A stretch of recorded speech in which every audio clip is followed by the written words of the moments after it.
ستا په اوږدو اوږدو وعدو چې امیدونه تړم ستا په اوږدو اوږدو وعدو چې امیدونه تړم د ګل په پاڼو به د شونډو پرهرونه تړم چې واده وکړي لیونۍ نو بیا یې مه ماتوه چې واده وکړې لیونۍ نو بیا یې مه ماتوه زه ستا په سر د خپل رقیب سر شرطونه تړم.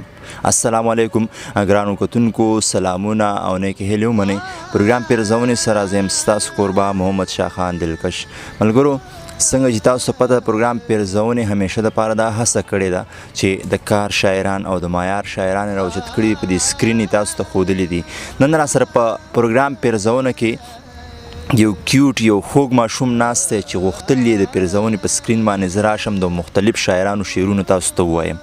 نو نن مو مقوره کړې ده عباد خټک له دوی نه به شعرونه هم اورو او یو څو خبرې به ورسره هم کوو. ټولو نه مخکې ورته پروګرام کې هرکلی ستړي مه شئ. السلام علیکم عباد خټک. وعلیکم السلام. عباد خټک څنګه یې ښې؟ خپله پېژندګلو وکړه زموږ د پیرزونې مینوالو سره چې عباد خټک څوک دی او کوم ځای سره تعلق ساتي. زما نوم محمد عباد خټک دی. زه ډیپټي کنټرولر اف ایگزامینیشن یونیورسټي او بونیر محمد ارشد خټک زوی یم. دلته په بونیر کې ژوند کوو. بنیادي د کرک یو او زه د دویم کلاس زده کوونکی یم. ماشاءالله ماشاءالله. عباد څومره شعرونه دې یاد کړي دي؟ دوه څلور مې یاد کړي دي. دوه څلور دې یاد کړي دي. شعرونه دې خوښ دي؟ او نو نن به موږ سره د پیرزونې مینوالو لپاره د چا شعرونه شریکوئ؟ د غزل نه مخکې یو دوه شعرونه دي چې په شاتو هم به جنګ وي، په شرابو هم به جنګ وي. په شاتو هم به جنګ وي، په شرابو هم به جنګ وي. که موږ پښتانه درغلو جنت به دې خراب شي. د ذهن د تیارې نه دې که دا خلک خبر شو، د ذهن د تیارې نه دې که دا خلک خبر شو، خنجه ګورې د عمر سیاست به دې خراب شي. ډېر ښه دی. استاد سره د میسر جهان شعرونه شریکه کوم. چې رانږدې شي نو تراخه شي خلک، چې رانږدې شي نو تراخه شي خلک، چې څومره لرې شي نو خواږه شي خلک.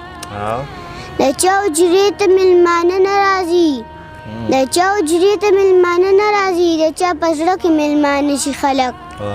د پښتنو دغه یوه بدبختي، د پښتنو دغه یوه بدبختي، دلته چې مړه شي نو درانه شي خلک. دا بعضې خلک په مړو نه دي حساب، دا بعضې خلک په مړو نه دي حساب، دغه ژوندي وي خو وده شي خلک.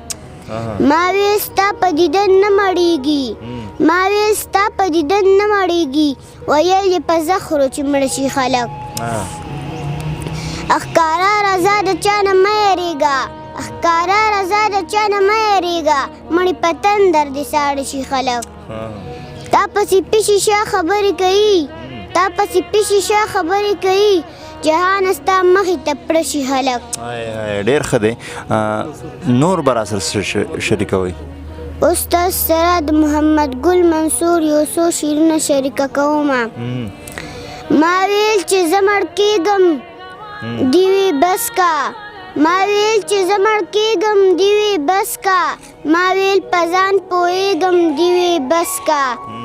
دی ویل ته په ما څومره مینې، دی ویل ته په ما څومره مینې، ما ویل او کافر کېږم دیوی بس کا.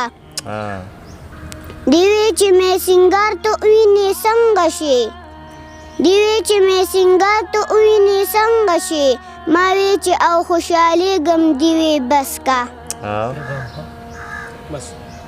ښه، ډېره مزه یې وکړه، خوند یې وکړو.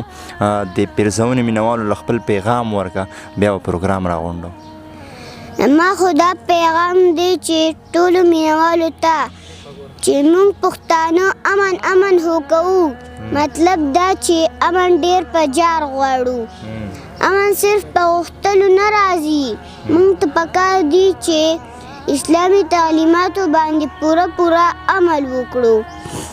شاباس شاباس، ډېر ښه. ملګرو، الله دې وکړي چې د دغه ماشوم نه موږ څه زده کړه وکړو، د دغه ماشوم د پیغام ته موږ وګورو او دغه نه بیا موږ رنګ واخلو، که ځان کې راولو او د اسلامیت دپاره د انسانیت دپاره څه کارونه وکړو. ملګرو د دې ویډیو مقصد دا و چې د دې زموږ ځوان کول یا د دې ماشومانو شعر او ادب سره مینه پیدا شي، محبت پیدا شي. د دې زړه ماتول موږ نه غوښتل چې آیا دوی سره موږ مرکه ریکارډ نه کړو نو د دوی به زړه مات شي. نو ما د دوی زړه ماتول نه غوښتل. دغه وړوکی شان دی زیار په ډېر څه یې قبول کړي. انشاءالله بیا به ملاقات کیږي. تر هغې دمه چېرته یې اباد او بریالي اوسئ.